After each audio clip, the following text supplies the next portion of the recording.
What's up, fight fans? This is Kurt DeVille with Counterpunch Boxing News, and I have some new news concerning Teddy Atlas. Of course, we know Teddy Atlas has a new YouTube channel, shouts out to him, called The Fight with Teddy Atlas. And he addresses Anthony Joshua's weight loss. You know, he had a guest speaker on his show that did mention the topic of Anthony Joshua's weight loss and how he looked like he's significantly smaller than he was before. And Teddy Atlas pretty much, you know, broke it down and gave his counterpunch on Anthony Joshua's weight loss. You know, and then first he started off with, hey, you know, a lot of people are going to say he's not on the juice, but you have to remember Anthony Joshua was tested. That's how they caught Jarrell Miller, because Jarrell Miller was juicing. He had everything in his body under the sun. Teddy Atlas said if you turned the lights off, he would have glue. He would glow. You know, he would have been glowing. So, but Teddy Atlas brought up some good points, and I want to break it down to you. He said that when you take a loss, you start looking in every area. You know, you start looking in the closet, under shadows, under rocks, seeing where you went wrong, and to try to find a way to see how you lost. Also, he mentioned that Anthony Joshua, that maybe he was in a foreign land. Maybe he wouldn't have done that type of performance in his hometown because maybe he's too accustomed to fighting at home. You know, maybe it was a mental thing. You know, and the things that he needed to work on, he didn't know because he'd never been beat. You know, Teddy Atlas mentioned trainers. First of all, he mentioned a lot of people that call themselves trainers. They're not a trainer. You know, they pretend they have a towel, you know, on their shoulder and call themselves a trainer. But that towel was from Holiday Inn. You stole that towel. You're not a real trainer, in other words. You know, so he really went after trainers. But speaking of trainers, he did mention Rob McCracken, and he said it's funny. Rob McCracken has done all this for this guy in the sport of boxing, and then the minute that he loses, everybody wants to, you know, jump on his case. Just like Anthony Joshua, when he lost, everyone had something to say. Everyone attacked Rob McCracken. Everyone said, "Oh, Rob McCracken should have been gone a long time ago," but nobody really mentioned that, or a lot of people, so to speak, didn't mention that when Anthony Joshua was winning. Okay? Everybody loves a winner, but no one really assesses the mistakes that you make, win or lose.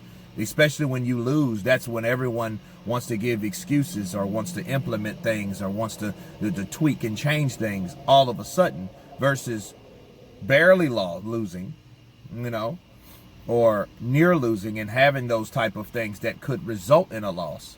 I think that they should have prepared for. Me personally, I think that, you know, Teddy Atlas basically said whatever Anthony Joshua needs, whether it's weight loss, whether it's changing of trainers, whether it's adding another trainer, whether it's where it's at, you know, the home team, the home advantage. He said it's really going to come down to that mental strength. It's going to come down to his mentality. He's going to need that mental uplifting in order to perform like he should. You know, and I think Teddy Atlas is right about that, because this is probably 70% mental. You know, and the other part is, I believe, was conditioning. I think Anthony Joshua, I don't think he was conditioned for Andy Ruiz. He didn't know anything about the guy at all. He didn't know anything about Andy Ruiz. You know, and I think that's why I feel that fight will be a lot different.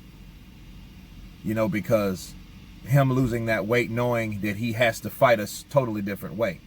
He has to. You can't go and fight someone that's short and compact, regardless of what size he is. He's short and compact.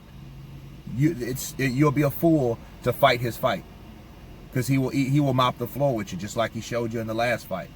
You get in the range of those punches, he's going to throw those amount of punches because you're making it convenient for him to throw those punches, to land those punches, because you're in his range.